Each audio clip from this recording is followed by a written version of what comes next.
बिस्मिल्लाहिर्रहमानिर्रहीम। अस्सलाम वालेकुम स्टूडेंट्स। जैसा कि आप लोग जानते हैं कि हम लोग चैप्टर नंबर 15 होम्योस्टेसिस पढ़ रहे हैं। होम्योस्टेसिस क्या होती है, होम्योस्टेसिस का कॉन्सेप्ट आप लोग पिछले लेक्चर में ले चुके हैं। होम्योस्टेसिस की डिफरेंट एग्जांपल्स हमने देखी। हमने कहा कि ऑर्गेनिज्म जो है वो ऑस्मो रेगुलेशन करते हैं, थर्मो रेगुलेशन करते हैं एंड एक्सक्रीशन करते हैं। ऑस्मो रेगुलेशन क्या होती है, हमने ऑस्मो रेगुलेशन को डिटेल में देखा। और अब हम उसके बाद एक्सक्रीशन को देख रहे हैं। एक्सक्रीशन की बेसिक डेफिनेशन क्या है, एक्सक्रीशन प्लांट्स में किस तरीके से होती है, ये सब हमने देखा। आज का हमारा टॉपिक है कि प्लांट्स के अंदर एक्सक्रीशन किस तरीके से होती है। तो आइए हम स्टार्ट करते हैं हमारा आज का टॉपिक, जो कि है एक्सक्रीशन इन एनिमल्स, कि एनिमल्स के अंदर एक्सक्रीशन किस तरह से होती है। एक्सक्रीशन बेसिकली क्या है, अगर हम रिवाइज करें तो बॉडी से वेस्ट मटेरियल का रिमूव होना, एलिमिनेट होना क्या कहलाता है, एक्सक्रीशन कहलाता है। डिफरेंट ऑर्गेनिजम्स की बॉडी से डिफरेंट टाइप्स के एक्सक्रीटरी प्रोडक्ट जो हैं वो रिलीज़ होते हैं। फॉर एग्जांपल यहाँ ब्रैकेट में दिखाया गया है कि ऐसे ऑर्गेनिज्म जो कि हाइपर ऑस्मोटिक कंडीशन में रहते हैं, मींस फ्रेश वाटर में रहते हैं, ऐसे इन्वायरमेंट में रहते हैं जहाँ पर पानी बहुत ज़्यादा मौजूद है, तो ऐसे ऑर्गेनिज्म जो है वो वाटर को एज आ एक्सक्रीटरी प्रोडक्ट अपनी बॉडी से क्या करते हैं, रिमूव करते हैं। ऐसे ऑर्गेनिज्म जो कि हाइपर टॉनिक कंडीशन के अंदर प्रेजेंट है, मींस वहाँ पर सॉल्यूट की अमाउंट ज़्यादा है, सॉल्ट की अमाउंट ज़्यादा है, ऐसे ऑर्गेनिज्म क्या करते हैं, वो अपनी बॉडी से सॉल्ट को एज एक्सक्रीटरी प्रोडक्ट जो है वो क्या करते हैं, रिमूव करते हैं। और ऐसे ऑर्गेनिज्म, कुछ ऑर्गेनिज्म ऐसे भी हैं जो कि नाइट्रोजनस वेस्ट को, मींस ऐसा वेस्ट मटेरियल जिसके अंदर नाइट्रोजन जो है वो मौजूद है, उसको अपनी बॉडी से क्या करते हैं, एलिमिनेट करते हैं। यहाँ पर आपको एक्सक्रीशन ऑफ नाइट्रोजन के बारे में बताया गया है कि ऑर्गेनिजम्स की बॉडी से जो नाइट्रोजन है वो किस तरीके से जो है वो रिमूव होती है। यहाँ पर एक टर्म है जिसका नाम है डीअमाइनेशन। इस टर्म को आपने देखना है कि ये टर्म क्या है, इट इज़ इम्पॉर्टेंट। डीअमाइनेशन, आप लोगों ने बचपन की क्लासेस में क्या अमाइनो एसिड्स के बारे में पढ़ रखा है कि अमाइनो एसिड्स क्या हैं, ऑर्गेनिक कंपाउंड्स हैं। इनके अंदर आपने इसका स्ट्रक्चर देखा होगा, इसके पास कार्बोक्सिल ग्रुप होता है और एक अमाइनो ग्रुप होता है। अमाइनो ग्रुप के अंदर आपको नाइट्रोजन जो है वो क्या है, नज़र आ रही है। ठीक है, एक अमाइनो एसिड से जो है वो अमाइनो ग्रुप का रिमूव होना या फिर उसका ट्रांसफ़र हो जाना किसी और मॉलिक्यूल पे रीयूज़ के लिए क्या कहलाता है, डीअमाइनेशन जो है वो कहलाता है। ठीक है, अगर ये अमाइनो ग्रुप जो है ये रीयूज्ड नहीं होगा, मतलब रिसाइकलिंग के प्रोसेस में, तो क्या होगा, या ये फिर हमारी बॉडी से रिमूव नहीं होगा, तो क्या होगा कि ये जो है इसका लेवल प्लाज्मा के अंदर राइज़ कर जाएगा, और इसका जो लेवल राइज़ कर जाएगा, बढ़ जाएगा, वो बॉडी के लिए हमारी बहुत ज़्यादा डेंजरस है। तो इसलिए इसको रिमूव करना जो है वो ज़रूरी है। तो what is deamination, removal of amino group from the amino acid, ये क्या कहलाता है आपके पास, ये आपके पास कहलाता है डीअमाइनेशन। यहाँ पर आपको 3 कंडीशंस दी गई हैं, 3 फॉर्म्स दी गई हैं नाइट्रोजन के रिमूवल की, कि अगर नाइट्रोजन एक्सेस अमाउंट में, मींस बहुत ज़्यादा अमाउंट में प्रेजेंट है, वो किस फॉर्म में रिलीज़ होगी, अगर वो लेस अमाउंट में मौजूद है तो किस तरह से वो रिलीज़ होगी, और अगर ये बहुत ज़्यादा लेस क्वांटिटी में मौजूद है तो क्या होगी। आपने ये बात याद रखनी है कि नाइट्रोजन का, एक्सेस नाइट्रोजन का, या फिर जो भी हमारे पास वेस्टफुल नाइट्रोजन है उसका रिमूव होना बहुत ज़्यादा ज़रूरी है। अदरवाइज़ ये बहुत सारी डिफरेंट डिजीज़ कॉज कर सकता है। फॉर एग्जाम्पल कॉन्वर्जन मीन्स दौरे पड़ सकते हैं, कोमा की कंडीशन में पेशेंट जा सकता है, या फिर इवन डेथ भी हो सकती है। तो ये नाइट्रोजन का जो रिमूवल है ये बहुत ज़्यादा ज़रूरी है। तो अब हम 1 बाय 1 देखते हैं कि नाइट्रोजन कौन सी 3 फॉर्म्स के अंदर जो है वो आपकी बॉडी से रिलीज़ हो रही है। अगर तो excess amount of nitrogen present है तो किस फॉर्म के अंदर रिलीज़ होगी, वो रिलीज़ होगी ammonia, urea and uric acid की फॉर्म में, राइट। अगर हमारे पास नाइट्रोजन की स्मॉल क्वांटिटी मौजूद है तो वो किस फॉर्म के अंदर बॉडी से रिमूव होगी, इट इज़ क्रिएटिन और ट्राईमिथाइल अमाइन ऑक्साइड, आप इसको TMO या फिर TMAO भी कहते हो। ठीक है, और देन अगर नाइट्रोजन की बहुत ज़्यादा small amount, very small amount present है तो वो किस फॉर्म के अंदर रिलीज़ होगी, वो रिलीज़ होगी आपके पास अमाइनो एसिड्स, प्यूरीन्स एंड पायरिमिडीन्स की फॉर्म में, राइट। प्यूरीन्स एंड पायरिमिडीन्स क्या हैं, ये नाइट्रोजनस बेसिस हैं, और इनके वेस्ट मटीरियल, इनका जब मेटाबॉलिज्म होता है बॉडी में तो इसके रिजल्ट में जो नाइट्रोजनस वेस्ट प्रोड्यूस होता है उसकी यहाँ पर आपको लिस्ट दिखाई गई है बुक के अंदर, वो आपने देख लेनी है। उसके अंदर कौन कौन से हमारे पास वेस्ट मेटाबोलाइट्स हैं आपके पास, hypoxanthine, xanthine, uric acid, allantoin, urea and ammonia, right. तो ये आपके पास नाइट्रोजन की 3 डिफरेंट फॉर्म दिखाई गई है कि वो किस किस फॉर्म के अंदर जो है वो डिपेंड आपकी बॉडी से रिलीज़ होता है, डिपेंड ये करता है कि वो किस क्वान्टिटी के अंदर बॉडी के अंदर मौजूद है। नेक्स्ट आ जाए, नेक्स्ट हमारा टॉपिक है nature of excretory product in relation to habits, मतलब डिफरेंट ऑर्गेनिज्म जो हैं वो डिफरेंट इन्वायरमेंट के अंदर रहते हैं। फॉर एग्जांपल कुछ ऑर्गेनिज्म जो है वो आपके पास एक्वेटिक इन्वायरमेंट में रहते हैं, मींस पानी में रहते हैं। कुछ ऑर्गेनिज्म आपके पास टेरेस्ट्री पर रहते हैं, मींस लैंड पे ज़मीन पर रहते हैं। और कुछ ऑर्गेनिज्म ऐसे हैं जो कि हवा में रहते हैं। फॉर एग्जांपल आपके पास बर्ड्स हैं। तो ये आपके पास देखें आप 3 डिफरेंट इन्वायरमेंट्स हैं, 3 डिफरेंट हैबिटेट्स हैं। इन डिफरेंट हैबिटेट्स के ऑर्गेनिज्म किस तरह की नेचर का एक्सक्रीटरी प्रोडक्ट जो है वो रिलीज़ करेंगे, ये हम देखते हैं। और ये किस चीज़ के ऊपर डिपेंड करेगा कि उनके एक्सक्रीटरी प्रोडक्ट की नेचर क्या होगी, ये भी हम देखते हैं इस टॉपिक में। तो सबसे पहले वो आपको बताता है कि अमोनिया जो कि आपके पास एक बहुत ज़्यादा टॉक्सिक फॉर्म है, और अगर ये बॉडी से रिमूव ना हो तो ये बॉडी फ्लूइड्स के अंदर बहुत ज़्यादा रैपिडली डिज़ोल्व हो जाती है। और इसकी लो कंसंट्रेशन जो है वो बॉडी के अंदर मेंटेन करना बहुत ज़रूरी है। और जो अमोनिया है ये किस तरह के ऑर्गेनिजम्स के अंदर मौजूद होती है, किन ऑर्गेनिजम्स का एक्सक्रीटरी प्रोडक्ट होती है, ऐसे ऑर्गेनिजम्स जो कि एक्वेटिक इन्वायरमेंट के अंदर रहते हैं। For example fresh water environment जो है आपके पास फिशेज़ आ जाती हैं जिसके अंदर। तो क्यों यहाँ पर मौजूद है इन ऑर्गेनिज्म का ये एक्सक्रीटरी प्रोडक्ट है, क्योंकि 1 ग्राम ऑफ अमोनिया को बॉडी से रिमूव होने के लिए कितना वाटर चाहिए, 500 ml ऑफ वाटर।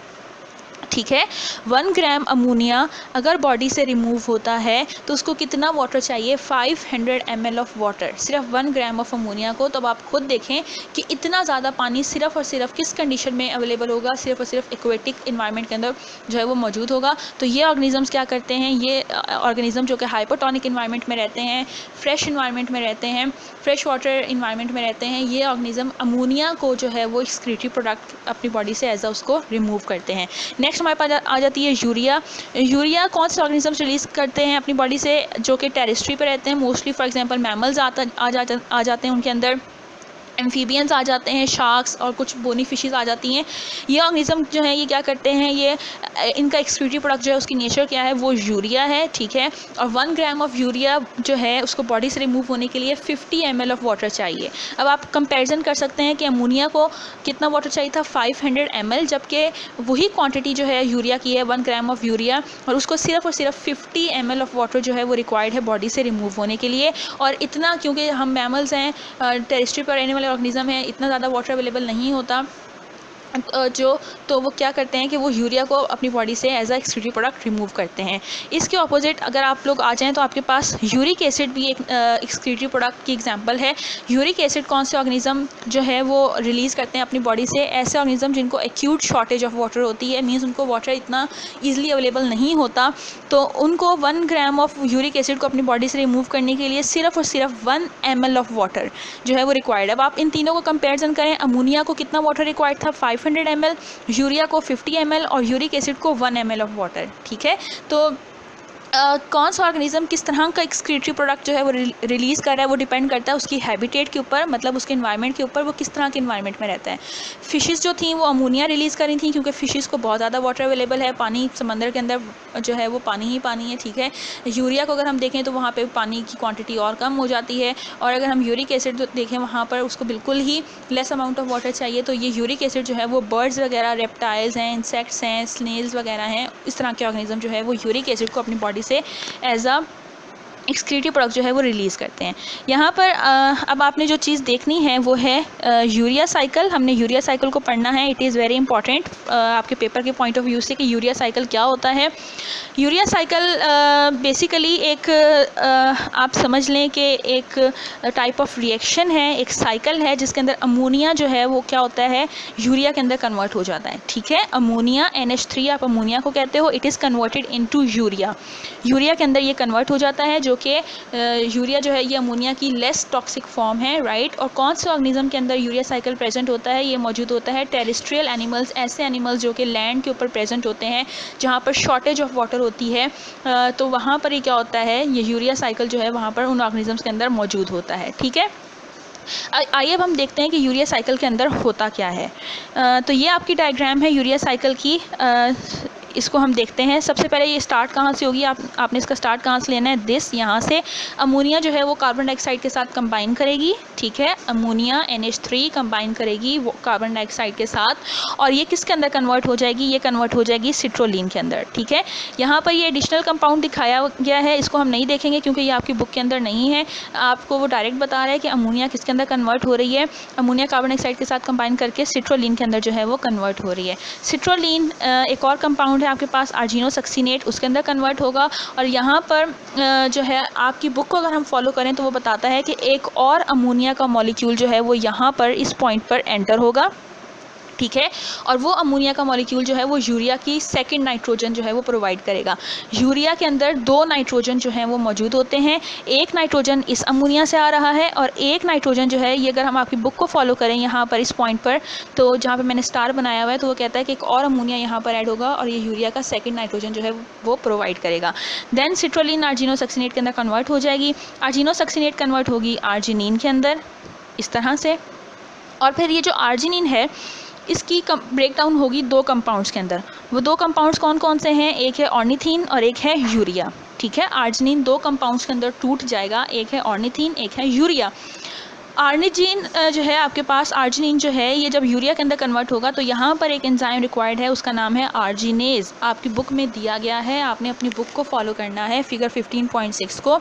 आर्जिनेज जो है यहाँ पर एंजाइम है जो कि आर्जिनिन को यूरिया के अंदर कन्वर्ट करेगा, और ये जो आपके पास ऑर्निथीन है ये वापस जो है ये साइकिल के अंदर दोबारा से एंटर हो जाएगी, और यहाँ से ऊपर से जो आने वाला आपके पास सिट्रोलिन है, सिट्रोलिन बनेगा, इसके साथ कंबाइन करके दोबारा से ये साइकिल जो है वो चलता रहेगा और चलता रहेगा, ठीक है। ये है आपके पास यूरिया साइकिल, टेरेस्ट्रियल ऑर्गेनिज्म के अंदर प्रेजेंट होता है। होता क्या है इस साइकिल के अंदर, अमोनिया जो है वो यूरिया के अंदर कन्वर्ट हो जाता है। अमोनिया टॉक्सिक फॉर्म है नाइट्रोजन की, और जो यूरिया है ये लेस टॉक्सिक फॉर्म है, और यूरिया जो है वो less amount of water required होता है बॉडी से रिमूवल के लिए, तो इसलिए टेरेस्ट्रियल ऑर्गेनिज्म के अंदर ये साइकिल जो है वो चलता है। इसकी इंपॉर्टेंस भी आपको पता होनी चाहिए, राइट। वापस आ जाएँ तो हमारे पास यहाँ पर कुछ टर्म्स हैं, ये आपने देखनी है।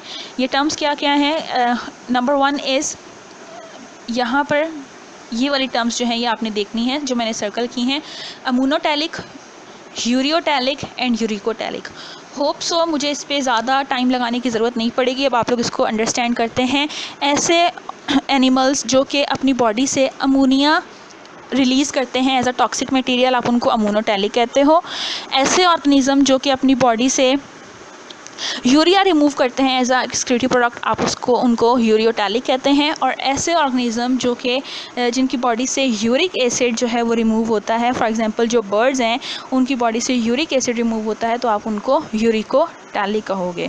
तो आपको ये तीनों टर्म्स जो हैं वो क्लियर हो जानी चाहिए कि what do you mean by ammonotelic, ureotelic and uricotelic organism, right. Next हमारे पास टॉपिक है एक्सक्रीशन इन रिप्रेजेंटेटिव एनिमल्स। कुछ हमारे पास यहाँ पर एनिमल्स हैं जिनके अंदर एक्सक्रीशन का मैकेनिज़्म दिखाया गया है। इन एक्सक्रीशन के मैकेनिज़म्स को हमने डिटेल में पढ़ना है। ये ऑर्गेनिज़म किस तरह से एक्सक्रीशन करते हैं, इनका एक्सक्रीटरी सिस्टम का स्ट्रक्चर किस तरह का है, ये सब कुछ यहाँ पर आपके इस टॉपिक के अंदर जो है वो बताया गया है। तो आइए हम स्टार्ट करते हैं। आपका जो सबसे पहला ऑर्गेनिज़म है एक्सक्रीशन इन हाइड्रा से। हाइड्रा आप लोग जैसा कि अभी फर्स्ट ईयर के चैप्टर किंगडम एनिमेलिया में पढ़ के आ चुके हैं कि जो हाइड्रा है ये सिंपल ऑर्गेनिज़म है, ये फाइलम नाइडेरिया से आपके पास जो है ये बिलोंग करता है। इसके पास कोई स्पेशलाइज्ड स्ट्रक्चर नहीं है एक्सक्रीशन के लिए, ठीक है। और ये क्या करता है, ये सिंपली जो इसका वेस्ट मटेरियल होता है उसको डिफ्यूज़ कर देता है इसकी जो सराउंडिंग्स हैं, ठीक है, राइट। आई रिपीट इट कि क्या है एक्सक्रीशन हाइड्रा के अंदर। हाइड्रा एक आपके पास ऑर्गेनिज़म है, सिंपल ऑर्गेनिज़म है, फाइलम नाइडेरिया से ये बिलोंग करता है। और इसके अंदर एक्सक्रीशन किस तरह से होती है, कोई स्पेशलाइज स्ट्रक्चर नहीं है, सिंपली इसका जो एक्सक्रीटरी मटेरियल है वो इसके जो सराउंडिंग इन्वायरमेंट है वहाँ पर क्या हो जाएगा, ये डिफ्यूज़ हो जाएगा। नेक्स्ट हमारे पास है एक्सक्रीशन इन प्लेनेरिया के प्लेनेरिया के अंदर एक्सक्रीशन किस तरह से होती है। प्लेनेरिया भी आप लोग पढ़ के आ चुके हैं कि ये आपके पास फाइलम जो फ्लैट वर्म्स का था वहाँ पर ये बिलोंग करता है, ठीक है। इसका एक्सक्रीटरी सिस्टम जो है वो किस तरह से होता है, इसका एक्सक्रीटरी सिस्टम जो है ये ट्यूब लाइक होता है। अभी हम इसकी डायग्राम भी देखेंगे कि प्लेनेरिया का एक्सक्रीटरी सिस्टम किस तरह का होता है। इसका एक्सक्रीटरी सिस्टम जो है ये ट्यूब लाइक है, और इस ट्यूब लाइक ये जो पूरा नेटवर्क है ट्यूब्यूल्स का, इसका जो एक्सक्रीटरी सिस्टम है उसको आप क्या नाम देते हो? उसको आप प्रोटोनेफ्रीडियम कहते हो, दिस वन। ठीक है, व्हाट इज़ प्रोटोनेफ्रीडियम? अगर आपके पेपर में सवाल आता है, शॉर्ट क्वेश्चन आता है, तो प्रोटोनेफ्रीडियम क्या है आपके पास? जो फ्लैट वर्म है, प्लेनेरिया है, इसका tubular excretory system, tube like excretory system जो है वो आपके पास क्या कहलाता है? प्रोटोनेफ्रीडियम कहलाता है। और इसका जो ये ट्यूब लाइक एक्सक्रीटरी सिस्टम है, राइट, इसके जो जितने भी ब्रांचेस हैं तो वो किसके साथ कैप हुई हुई हैं? वो बेसिकली कैप हुई हुई हैं सारी ब्रांचेस, और वो किस चीज़ के साथ कैप हुई हैं? वो आपके पास स्पेशल सेल्स हैं। उन सेल्स को आप क्या कहते हो? फ्लेम सेल्स कहते हो, दिस वन। फ्लेम सेल्स के साथ इनकी जो ट्यूब्यूल्स हैं, इनकी जो एक्सक्रीटरी सिस्टम की ट्यूब्स हैं, वो क्या हुई हुई हैं? कैप्ड हुई हुई हैं, और इन सेल्स को आप क्या कहते हो? फ्लेम सेल कहते हो। अब सवाल ये पैदा होता है कि आप इन सेल्स को फ्लेम सेल्स क्यों कहते हो? फ्लेम का मतलब होता है शोला, ठीक है, तो आप जो है वो इनको फ्लेम सेल्स क्यों कहते हैं? ये क्वेश्चन है आपके पास, ठीक है। तो आप इसका आंसर क्या है कि जो इनका ट्यूब्यूलर सिस्टम है, अभी हमने बात की कि वो कैप हो रहा है फ्लेम सेल्स के साथ। फ्लेम सेल्स को फ्लेम सेल्स इसीलिए कहते हैं क्योंकि फ्लेम सेल्स के अंदर क्या चीज़ मौजूद है आपके पास? टफ्ट ऑफ सीलिया मौजूद है, ठीक है, सीलिया मौजूद है। सीलिया क्या होता है? हेयर लाइक स्ट्रक्चर्स हैं, वो सीलिया मौजूद है। और जब ये सीलिया जो है ये बीट करता है, ठीक है, मतलब मूव करता है, तो क्या होता है कि उन ट्यूब्स के अंदर जो फ्लूइड है, इसकी बॉडी का इंटरस्टिशियल फ्लूइड है, वो मूव करता है, जिसकी वजह से वहाँ पर क्या होती है? फ्लेम लाइक जो है वो मूवमेंट होती है। फ्लिकरिंग फ्लेम, मतलब इस तरह जिस तरह फ्लेम आपके पास मूव कर रहा है, इस तरह की अपीयरेंस जो है वो आपके पास आती है। देन क्या होगा कि इसके अंदर जो ट्यूब्यूलर सिस्टम है, वहाँ पर जो वेस्ट मटेरियल है वो वहाँ से एक्सक्रीटरी डक्ट के अंदर आ जाएगा, और एक्सक्रीटरी डक्ट से वो रिमूव हो जाएगा थ्रू नेफ्रीडियोपोर्स, ठीक है। नेफ्रीडियोपोर्स आपके पास क्या है? प्लेनेरिया के अंदर आपके पास ओपनिंग्स हैं जिसके थ्रू वो क्या हो जाएगा? एक्सक्रीटरी जो प्रोडक्ट है वो वहाँ से रिमूव हो जाएगा। आपने ये बात याद रखनी है कि यहाँ पर जो प्लेनेरिया है इसके पास कोई इंटरनल ओपनिंग नहीं है, बल्कि एक्सटर्नल ओपनिंग है, जिसको आप क्या कहते हो? नेफ्रीडियोपोर्स, और वहाँ से देन ये एक्सक्रीटरी प्रोडक्ट जो है वो भी क्या हो जाएगा? रिमूव हो जाएगा। वन थिंग इम्पॉर्टेंट है कि इसका मोड ऑफ एक्सक्रीशन क्या है, मतलब डिफरेंट इन्वायरमेंट्स के अंदर डिफरेंट तरह की जो है वो एक्सक्रीटरी प्रोडक्ट होता है। फॉर एग्जांपल जो फ्रेश वाटर के अंदर प्लेनेरिया रहते हैं वो डाइल्यूट यूरिन प्रोड्यूस करते हैं। उसके अलावा जो पैरासिटिक आपके पास फ्लैट वर्म्स हैं वो क्या करते हैं कि वो होस्ट के इन्वायरमेंट के साथ आपके पास जो होते हैं वो आइसोटोनिक रहते हैं, और वहाँ पे अपना नाइट्रोजन वेस्ट जो है उसको डिस्पोज ऑफ करते हैं। आइए हम देखते हैं प्लेनेरिया की डायग्राम के इसके बारे में हम जो पढ़ रहे थे वो बेसिकली क्या है। तो ये है आपके पास प्लेनेरिया की डायग्राम। ये आपके पास ये प्लेनेरिया दिखाया गया है। प्लेनेरिया कुछ इस तरह का होता है, आप लोगों ने जूनियर क्लासेस में पढ़ रखा है। और इस प्लेनेरिया के अंदर यहाँ पर आपको ये सारा यहाँ पर नज़र आ रहा है कि किस तरह से ट्यूब लाइक जो है वो एक्सक्रीटरी सिस्टम, आप अपनी बुक में भी देखेंगे तो आपको नज़र आएगा। एक नेटवर्क है ट्यूब्यूल्स का, तो और इन नेटवर्क जो है ट्यूब्यूल्स का आप इसको प्रोटोनेफ्रीडियम कहते हैं, जिस तरह यहाँ पर मैंशन भी किया गया है, ये प्रेजेंट होता है, ठीक है।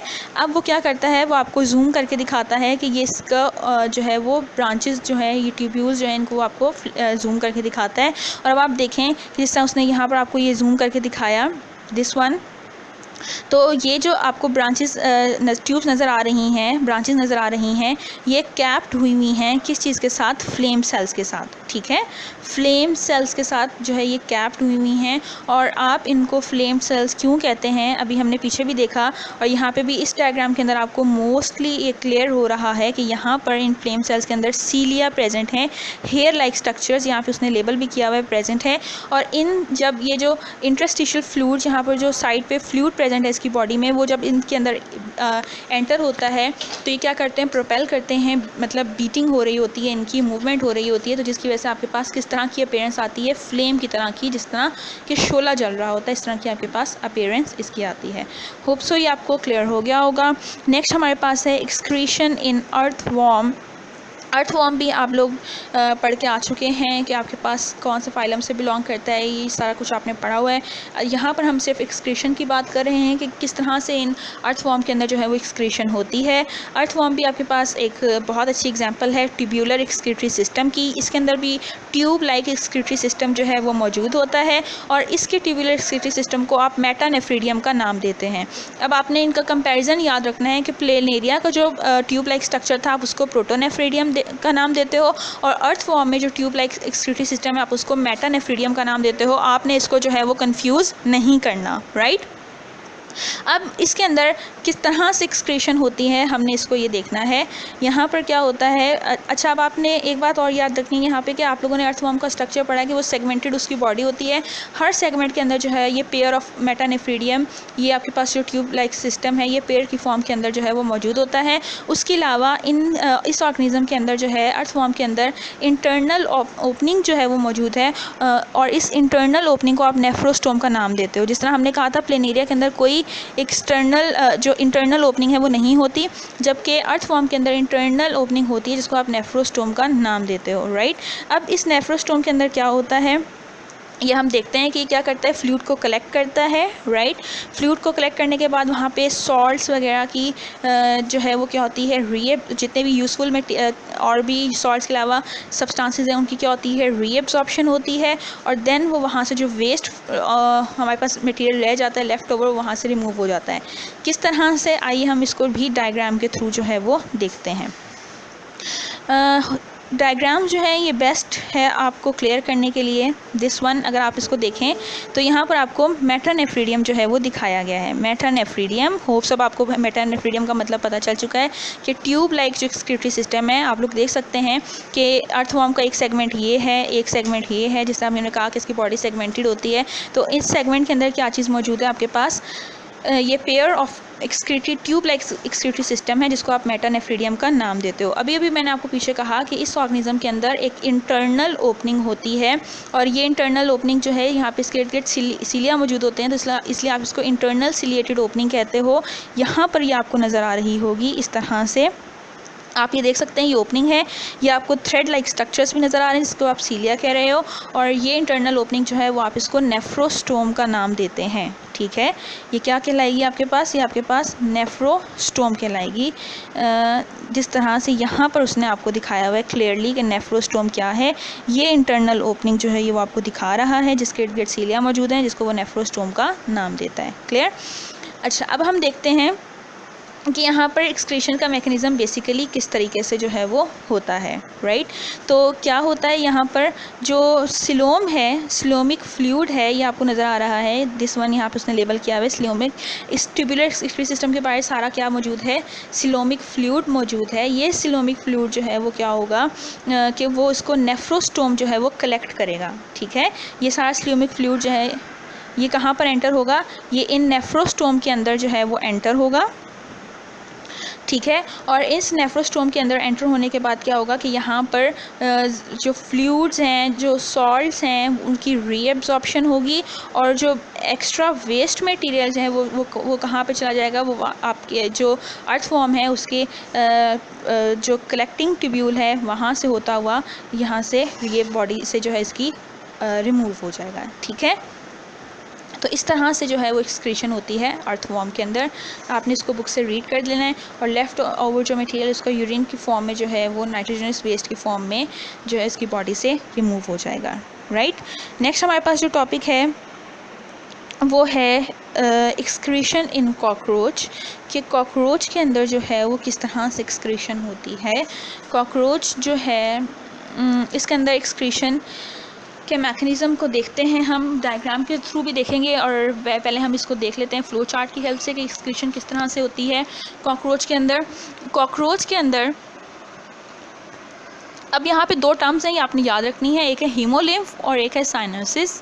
वैसे तो आप ये टर्म्स पढ़ चुके हैं फर्स्ट ईयर में, लेकिन मैं इसको रिपीट कर देती हूँ कि हीमोलिम्फ क्या होता है, it is a fluid analogous to blood, ठीक है। ब्लड से जो है वो आप समझ लें एक मिलता जुलता फ्लूइड प्रेजेंट होता है कॉकरोच के अंदर, जिसको आप हीमोलिम्फ कहते हैं। ब्लड नहीं होता, वो ब्लड से मिलता जुलता होता है, उसको आप हीमोलिम्फ कहते हैं। और ये हीमोलिम्फ कहाँ पर मौजूद होता है? ये मौजूद होता है कॉकरोच की बॉडी के अंदर जो कैविटीज़ मौजूद हैं, ठीक है, उन कैविटीज़ जिसको आप साइनोसिस कहते हैं, उन साइनोसिस के अंदर ये हीमोलिम्फ जो है वो मौजूद होता है, राइट। अब आपको हीमोलिम्फ भी पता चल गया क्या होती है, साइनोसिस भी पता चल गया क्या होती है। अब हम देखते हैं कि कॉकरोच के अंदर एक्सक्रीशन किस तरह से होती है। कॉकरोच के अंदर भी आपके पास क्या है, ट्यूब्यूलर स्ट्रक्चर प्रेजेंट है, ट्यूब्यूलर एक्सक्रीटरी सिस्टम मौजूद है, जिसको आप मेलफिजियन ट्यूब्यूल्स का नाम देते हो, दिस वन, ठीक है, मेलफिजियन ट्यूब्स। अब आपने इन तीनों को सेपरेटली याद रखना है कि प्लेनेरिया का जो एक्सक्रीटरी सिस्टम है ट्यूब लाइक, आप उसको क्या कहते हो, अर्थवर्म के एक्सक्रीटरी सिस्टम को आप क्या कहते हो, और कॉकरोच जो है वो आपके पास उसका एक्सक्रीटरी सिस्टम जो है, उसकी जो ट्यूब्यूल्स लाइक एक्सक्रीटरी सिस्टम है, आप उसको मेलफिजियन ट्यूब्यूल्स का नाम देते हो। अब होता क्या है कि ये मेलफिजियन ट्यूब्यूल्स जो हैं ये आपके पास नाइट्रोजनस वेस्ट को रिमूव करती हैं हीमोलिम्फ के अंदर, ये हीमोलिम्फ के अंदर मौजूद होती हैं, और वहाँ से ये क्या करती हैं, जितना भी नाइट्रोजनस वेस्ट मटेरियल है वो इन ट्यूब्यूल्स के अंदर वहाँ पर एंटर होता है, ठीक है। और वहाँ से फिर ये क्या होता है कि जो ट्यूब्यूल की लाइनिंग होती है, एपिथेलियम जो लाइनिंग होती है वहाँ से ये ट्रांसपोर्ट हो जाता है उस ट्यूब्यूल्स की ल्यूमेन के अंदर, जो है वो बेसिकली वहाँ पर जो है वो ट्रांसफ़र हो जाता है। मीन्स आप यूँ समझ लें कि वो जो ट्यूब्यूल्स हैं वो उन्होंने वहाँ से हीमोलिम्फ से जितना भी एक्स्ट्रा वेस्ट मटेरियल था, नाइट्रोजनस वेस्ट था, उसको क्या कर लिया है, एब्जॉर्ब कर लिया, ठीक है। अब क्या होगा यहाँ पर कि जो फ्लूइड है वो क्या होगा कि वो हाइंड कट से होता हुआ वो रेक्टम तक पहुँच जाएगा। बेसिकली रेक्टम हाइंड कट का ही पार्ट है, लेकिन वो यहाँ पे उसको कहता है कि वो फ्लूइड जो है वो हाइंड कट से पास होता हुआ रेक्टम तक पहुँच जाएगा। और रेक्टम के अंदर क्या होगी, सॉल्ट्स की, वाटर की जो है वो रीएब्जॉर्प्शन होगी, और रीएब्जॉर्प्शन होने के बाद जो नाइट्रोजनस वेस्ट यहाँ पर फॉर्मेशन होगी उसकी, और यहाँ पर जो नाइट्रोजनस वेस्ट है उसको आप यूरिक एसिड का जो है वो नाम देते हो। वो यहाँ पर क्रिस्टल्स की फॉर्म में, फीसिस की फॉर्म में जो है वो मौजूद होगा, राइट। और ये यूरिक एसिड जो है वो फिर कॉकरोच की बॉडी से रिमूव हो जाएगा। यहाँ पर आपने एक बात याद रखनी है, इट इज़ वेरी इंपॉर्टेंट। वो कहता है कि मेलफिजियन ट्यूब्यूल्स जो हैं ये आपके पास, they are associated with this point, they are associated with digestive tract. तो ये क्या कहना चाहता है यहाँ पर कि ये वाला जो मेलफिजियन ट्यूब्यूल्स वाला एक्सक्रीटरी सिस्टम है, ये पूरे किंगडम एनिमेलिया में ये सिर्फ वाहिद ऐसा एक्सक्रीटरी सिस्टम है जो कि डाइजेस्टिव ट्रैक के साथ एसोसिएटेड है, राइट। आ जाए अब हम एक्सक्रीशन इन कॉकरोच की डायग्राम देखते हैं कि कॉकरोच के अंदर एक्सक्रीशन जो है वो किस तरीके से हो रही है। यहाँ पर ये आपको कॉकरोच दिखाया गया है, ठीक है। अगर आप इसको देखें तो आपको इसकी फॉरगट, मिड कट और हाइंड कट जो है वो नज़र आ रही है, राइट। ये इसकी फॉरगट है। वो कट को जो उसका डाइजेस्टिव सिस्टम है, डाइजेस्टिव उसका पार्ट है, उसको डिवाइड करके दिखा रहा है आपको। फॉरगट है, मिड कट है, और वो आपके पास लास्ट में क्या है, हाइंड कट है, इस तरीके से, राइट। किस तरह से आप लोग देख सकते हैं कि उसने रेड जो यहाँ पर दिखाया गया है एक्सक्रीटरी सिस्टम, ये ट्यूब्यूलर सिस्टम जो है वो रेड के साथ उसने यहाँ पर ट्यूब्यूल लाइक जो है उसने मेंशन किया हुआ है। और ये किस तरह से साइनोसिस में से जो है वो फ्लूइड को जो है वो एब्जॉर्ब करती हैं, और उसके बाद फिर जो है इसकी रीएब्जॉर्प्शन होती है कहाँ पर, रेक्टम के अंदर जो है यहाँ पर इसकी रीएब्जॉर्प्शन होती है सॉल्ट्स की और वाटर की। और देन उसके बाद जो वेस्ट मटेरियल होता है in the form of uric acid, in the form of faeces, वो बॉडी से क्या हो जाता है, कॉकरोच की बॉडी से रिमूव हो जाता है।